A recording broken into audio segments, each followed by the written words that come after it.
So we're continuing working with a CAD survey, and we're going to be linking the AutoCAD into Revit. We've done a little bit of prep work with that AutoCAD file before we're going to bring it into Revit, and now we're going to see exactly what is the process in getting AutoCAD into Revit properly. Okay, so you can see here's the overall workflow, and let's just do this. So back to Revit. We're going to open up where we left off. So let's just go open. We last were in Revit 0301. So let's just open that one up, and that is a Revit project file, an RVT, and we'll do our save as.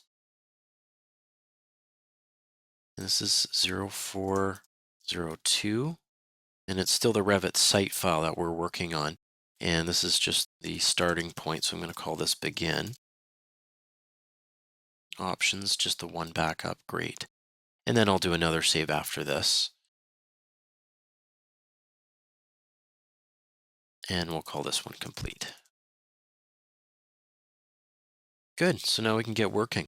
Okay, so next thing that we're going to be doing here, let's just put a little project node in. 3, we're going to be linking CAD site. So let's go to our C-level floor plan, and we're going to go to Insert.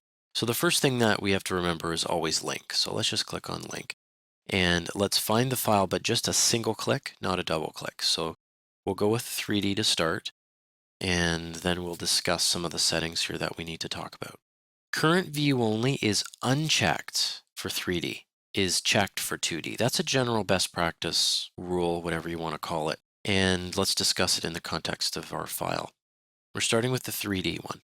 Why are we calling it 3D? Because it has elevation. Each contour is at a different elevation. Therefore, yes, it would be considered 3D. If it had solids, if it had meshes, etc., on and on and on, that's all 3D. Don't check this right here, current view only. If it's 2D, check it, and we'll discuss why in a minute. Okay, so next thing that we're looking at, units must be accurate. So remember when we made the files, we just did a quick measurement to see what units we were using in AutoCAD. We discovered it was actually decimal feet. So 1 unit in AutoCAD said, I'm 1 unit, I'm 1 foot, as opposed to 1 unit is 1 inch or 1 unit is 1 meter. So let's just click on feet. So we're saying this was done in feet. Positioning. This should be auto, origin to origin. We went to great pains in order to make our origins line up. So let's make it auto, origin to origin. So that's this right here, origin to origin.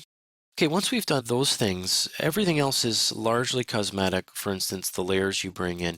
You can specify the ones that you want to bring in, but hopefully you've done a little bit of that work beforehand, and you can just bring in all the layers in. The colors, you can preserve them, which means green will be green. If you choose invert, green will turn red, that type of thing. If you go black and white, then they'll just go black. So all the lines will be black no matter what. So we're just going to preserve the colors. They'll be green. That's fine. Then we say open. Notice we get a warning. Don't turn the warning off. Always read these warnings. It's telling us that none of the created elements are visible. So they're there. They're in the project, but they're not visible in floor plan C-level. You may want to check the active view, the parameters, as well as other views and so on. That's fine. Let's just go to our south elevation. Remember the height that was at? 200 feet above sea level. So when it brought it in, we brought it in on the sea level. We want it there at sea level. That's 0. That's sea level. Now, our top of foundation wall, what was that going to be? Well, we knew that that was 200 feet. That was specified to us. So we're going to hit enter after we adjust that level height. And now you can see that that's just above our grade, which looks about right. Let's just click on this reference plane. I'm just going to unpin it and stretch that up while I'm here in this view. That way you'll be able to see it up in that level. And if I go to the west view, it'll be the same idea.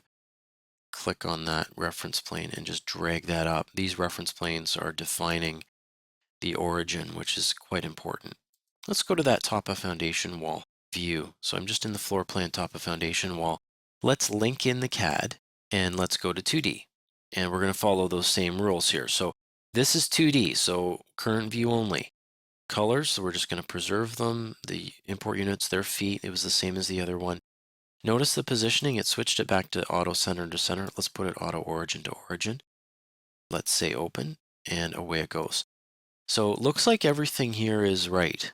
It's being imported properly, our 0 zeros are lining up, and that was the work that we did beforehand.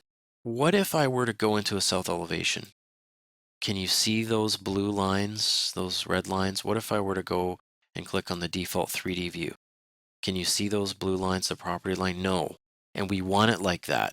So current view only means this CAD file is linked just into this view. It is not in any other view, south, north, 3D, whatever. It's just in this view. Even if we were to copy the view without detailing, it wouldn't show up. So this is something which you do when it's a 2D.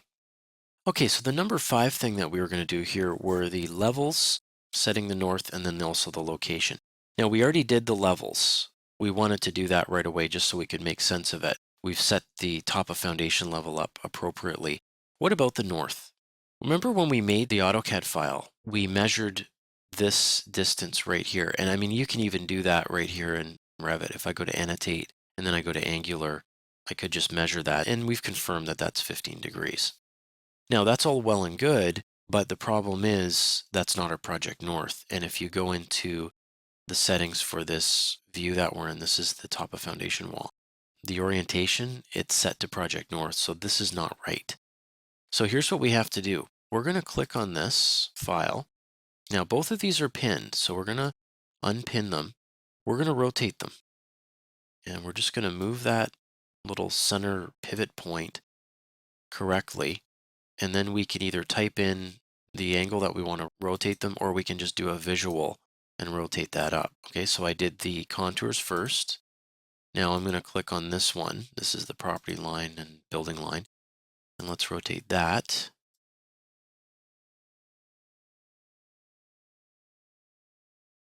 So now we're going to pin those again. Our north has been set up, but what if I go into my site plan? It's not right as far as true north. So let's do that right here in the site plan. We'll go into the properties and we'll go into orientation true north. And we just need to do one simple thing, and that is to click on that project base point, go to angle to true north. You'd be inclined just to type in 15. Problem is it rotates it sometimes not the expected way. So if I were to just say -15, then it does it the right way. Sometimes it's just a trial and error thing. You just need to look at it and see, oh yeah, that looks right. Okay, once you get that set up, it's just a matter of pulling these elevation markers so they're just nice and outside of your, just windowing them and pulling them outside of my building. But now you can see that if I go to top of foundation wall, that's set to project north. If I were to switch that to true north and then apply, it would angle that over. Okay, last thing we need to do is the location. All right, so how do we do that? Well, if we go to manage, and we're just going to go to location, that's right here, project location. And then what we can do is we can pick from a location. It's going to put that 0 point at a point on Earth. This is important because if you're going to do any kind of shadow studies or anything like that, maybe energy studies, this is going to really come into play. So if I just type in Toronto, let's just go with that. So we are going to be in Toronto, but you could actually go down and specify an exact location. Let's say 30 Yonge Street, Toronto. And we'll say okay to that.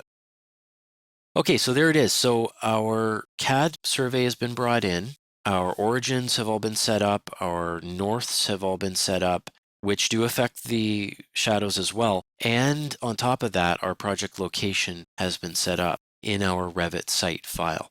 Okay, so we still have to put some actual site onto this, but so far our setup is really coming along well.